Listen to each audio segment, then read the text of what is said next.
اللہ اکبر اللہ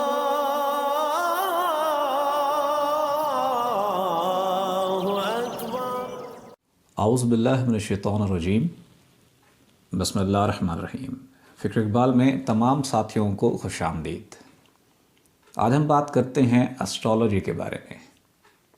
astrology انسان کی تقدیر بتاتی ہے۔ اسٹرالوجی انسان کی فیٹ، تقدیر، لک، نصیب بتاتی ہے۔ اسٹرالوجی کے تحت بہت سے آپ سولوشنز بھی کر سکتے ہیں اپنے زندگی میں۔ جو پرابلمز آ رہے ہوتے ہیں، اسٹرالوجی آپ کو انڈیکیشنز دیتی ہے کہ یہ کچھ ہونے والا ہے، جس کے ذریعے احتیاطی تدابیر اختیار کر کے ان چیزوں کو ریموو بھی کیا جا سکتا ہے۔ اسٹرالوجی میں ایک ذائچہ بنتا ہے، اس ذائچے میں انسان کی تقدیر اور انسان کے نصیب کو پرکھا جاتا ہے، کیونکہ جو سیارے ہیں، ستارے ہیں، جو انسان ان کے باؤنڈ ہے، انسان نیچے ہے، وہ اوپر ہیں، اور ان کے آپس میں ٹکرانے یا ادھر ادھر ہونے سے انسان پہ اثرات مرتب ہوتے ہیں۔ پر یہ سسٹم، یہ نظام اسٹرالوجی کا ان لوگوں کے لیے ہے جو کہ علم روحانیت سے واقف نہیں ہے۔ یہ ان لوگوں کے لیے ہے جو انسان کے بلند ترین درجات سے غافل ہیں۔ یہ ان کے لیے ہے، اور ان پر 100% درست آتا ہے جو کہ عشق کی تعلیم سے واقف نہیں ہے۔ کئی جنگیں لڑی گئیں، صحابہ کرام نے بھی لڑی، جو کہ اسٹرالوجی کا علم اگینسٹ تھا، خلاف تھا، مسلمانوں کے حق میں نہیں تھا، پر مسلمانوں کو کامیابی ملی۔ اس کی وجہ کیا ہے؟ اب جیسے میں اقبال کا شعر میں پڑھتا ہوں کہ اقبال کیا کہتے ہیں، اس کے بعد اس کی وضاحت کرتے ہیں، تشریح کرتے ہیں۔ اقبال کہتے ہیں، ستارہ کیا مری تقدیر کی خبر دے گا، ستارہ کیا مری تقدیر کی خبر دے گا، وہ خود فراخیے افلاک میں ہے خوار و زبوں۔ کہ آسمان کی وسعت میں وہ خود عاجز اور ناتواں ہے، وہ میری تقدیر کے بارے میں کیا بتائے گا۔ یہ وہ لوگ ہیں جو عشق کی تعلیم سے واقف ہیں، جو فقر کی تعلیم سے واقف ہیں۔ جس فقر کے بارے میں فرمایا گیا، اذا اتم الفقر فہو اللہ، جب فقر کی منازل تمام ہو جاتی ہیں تو بس اللہ رہ جاتا ہے۔ ایک اور جگہ فرماتے ہیں، تیرے مقام کو انجم شناس کیا جانے، آپ کو جتنا بلند مقام ہے، یہ ستارہ شناس، انجم شناس نہیں جانتے کہ خاک زندہ ہے تو، تابع ستارہ نہیں۔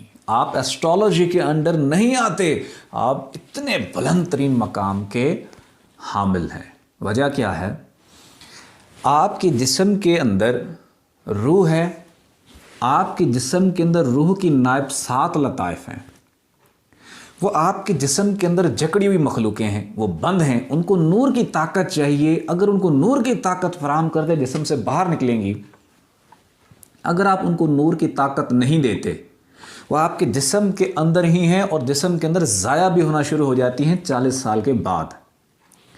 تو آپ کیونکہ اس جہان سے باہر نکلے ہی نہیں ہیں، تو آپ ستارے کے علم کے انڈر آ رہے ہیں، آپ پہ اسٹرالوجی کا علم اپلائی ہو رہا ہے۔ لیکن جو آپ 7 لطائف کو زندہ کرو تو یہ 7 آسمانوں تک پہنچ جاتے ہیں۔ 7 لطائف کو زندہ کرو، 7 جہانوں میں پہنچ جاتے ہیں۔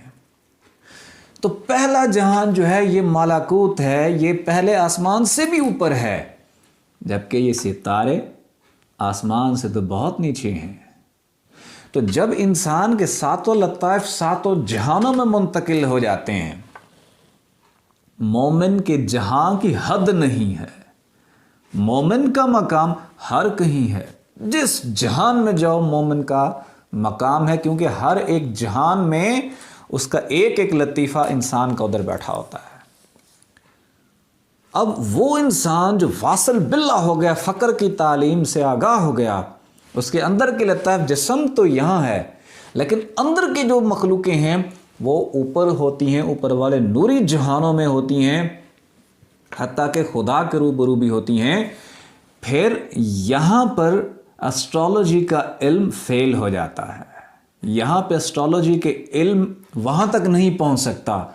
اسٹرالوجی کا علم اس جو ذائچہ بناتے ہیں، وہ جو فقر کی تعلیم سے واقف ہو کے واصل باللہ ہو گئے، وہ ستارے کے علم، اسٹرالوجی کے ذائچے میں بھی نہیں آتے، جس کی وجہ سے ان کا نصیب ستارہ نہیں بتاتا، اب اس کا نصیب اللہ اس کے رسول کے پاس ہوتا ہے۔ یہی بات دوبارہ میں رپیٹ کرتا ہوں، ہو سکتا ہے شاید سمجھ آئے۔ تیرے مقام کو انجم شناس کیا جانے، کئی ایسے ہیں جو علم نجوم کے ماہر ہیں، جب فقیروں کے پاس بیٹھے ہیں، فقیر کے سامنے بیٹھے ہیں تو وہ فقیر ان کے ذائچے میں نہیں آتے، کیونکہ انہوں نے لطائف جو ان کے ہیں انہوں نے اپنے اندر نہیں رکھے، بند نہیں کیے، ضائع نہیں کیے۔ انہوں نے اپنے لطائف کو استعمال کر کے اتنے بلند ترین مقام پہ چلے گئے ہیں، ستارے کا علم پیچھے رہ گیا، ستارے کا علم نیچے رہ گیا، ستارے کا علم ناسوت میں رہ گیا، جبکہ ناسوت سے اوپر بہت بڑے جہان ہیں، تو وہاں جا کے بلند مقام حاصل کرتے ہیں۔ تیرے مقام کو انجم شناس کیا جانے کہ خاک زندہ ہے تو، یہ جو جسم جو خاکی ہے اسی کے اندر کی مخلوق زندہ ہے، کہ خاک زندہ ہے تو تابع ستارہ نہیں۔ ستارہ کیا میری تقدیر کی خبر دے گا، وہ خود فراخی افلاک میں ہے، فراخی افلاک میں ہی خوار و زبوں، عاجز ہے، ناتواں ہے۔ اگر آپ چاہتے ہیں کہ آپ کا سٹیٹس، آپ کی تقدیر، آپ کا معیار، آپ کا لیول، آپ کا کیلیبر ستارے کے علم سے، ایسٹرالوجی سے بہت اوپر ہو جائے، علم روحانیت سے واقف ہو جائیں، آپ یہ چاہتے ہیں کہ آپ کی تقدیر ایسٹرالوجی نہ بتائے، آپ کی فیٹ، آپ کا لک، آپ کا نصیب اللہ اس کے رسول کے سوا کوئی بھی خبر نہ دے سکے، تو پھر آپ کو لطائف کی تعلیم سے واقف ہونا پڑے گا، علم روحانیت کو سیکھنا پڑے گا، اسپرچولزم کو اپنانا پڑے گا، ساتوں لطائف کو زندہ کرنا پڑے گا، جس کے لیے بہترین سورس ذکر قلب ہے۔ ذکر قلب کیا ہے؟ دل کی دھڑکنیں اللہ اللہ کرتی رہیں، دست کارول دل یارول، ہاتھ اپنا کام کرتے رہیں، دل کی دھڑکنیں اللہ اللہ کرتی رہیں، زبان کتابیں پڑھتی رہے، دل کی دھڑکنیں اللہ اللہ کرتی رہیں، ہاتھ کام کاج کرتے رہیں، دل کی دھڑکنیں اللہ اللہ کرتی رہیں، آپ آنکھوں سے دیکھتے رہیں اور زبان سے باتیں کرتے رہیں، کان سے لوگوں کو سنتے رہیں، دل کی دھڑکنیں اللہ اللہ کرتی رہیں، زبان آپ کی نماز میں اقرار کرے، دل کی دھڑکنیں اللہ اللہ کرتی رہیں، تو پھر یہ بہترین سورس ہے آپ کو علم روحانیت تک پہنچانے کا، کیونکہ اس ذکر قلبی کے ذریعے سے دل کی دھڑکن کے ساتھ جو ذکر کیا جاتا ہے، اس سے جو نور پیدا ہوتا ہے وہ نور آپ کی روحوں تک پہنچ جاتا ہے، روحوں کو نور کی تربیت دیتا ہے، روحوں کو نور کی طاقت سے زندہ کرتا ہے، اور ان جہانوں میں پہنچ جاتے ہیں جہاں پر ایسٹرالوجی کا علم نہیں پہنچ سکتا۔ آئیں اپنی قسمت آزمائیں، اپنی تقدیر کا فیصلہ کریں، تقدیر بدلنے کا وقت ہے، آئیں دیکھیں، دھڑکنیں محسوس کریں اور ساتھ ساتھ پڑھیں اللہ اللہ۔ آپ بھی علم روحانیت سے واقف بھی ہو جائیں گے، اور آپ بھی اس سٹیج پہ آ جائیں گے کہ علم نجوم آپ کی اس تقدیر لیول، سٹیٹس، کیلیبر تک نہیں پہنچ سکے گا۔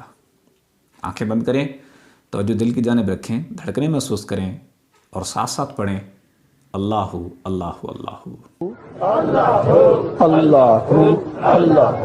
اللہ اللہ اللہ اللہ اللہ اللہ اللہ اللہ اللہ اللہ اللہ اللہ اللہ اللہ اللہ اللہ اللہ لا الہ الا اللہ محمد رسول اللہ. الله